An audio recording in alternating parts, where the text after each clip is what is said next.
Un mot de santé maintenant, avec cette avancée majeure qui vient d'être enregistrée dans la prise en charge de la surdité en Guinée. 10 patients viennent de bénéficier d'interventions d'implants cochléaires. C'est à l'occasion de la visite d'une mission de la Fondation Lala Asma des enfants sourds du Maroc. Le programme de traitement est réalisé avec la participation des médecins guinéens et sénégalais. Adia Toubari a suivi les opérations aux hôpitaux Donka et Sino-Guinéens.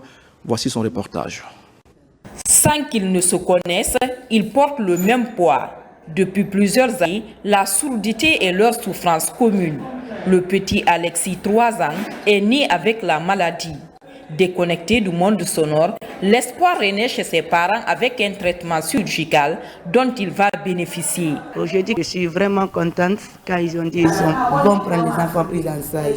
Aujourd'hui, nous sommes maintenant à la dernière minute comme ça, car l'enfant serait opéré. Derrière cette porte, des chirurgiens de l'ORL sont à l'œuvre. Avec concentration et dextérité, ils opèrent des patients comme Alexis. Cet implant cochléaire va se comporter comme une oreille humaine normale pour redonner l'audition à l'enfant. Et parfois, c'est un enfant qui n'avait jamais entendu et qui entend pour la première fois lorsqu'on va lui poser l'implant cochléaire. Mais cela suit des étapes. Les interventions sont menées par une mission marocaine. À côté, des Guinéens et des Sénégalais font une partie de l'intervention sur fond d'apprentissage pratique.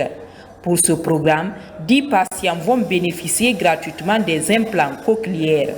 C'est une chirurgie, on l'appelle ça la microchirurgie de l'oreille moyenne et qui va aborder une partie de l'oreille interne au travers de l'oreille moyenne et qui nécessite, vu les rapports anatomiques au niveau de la région, une technicité qu'il faut bien sûr apprendre au cours des années pour pouvoir l'accomplir. Depuis plusieurs années, la Guinée a commencé les interventions d'implants cochléaires.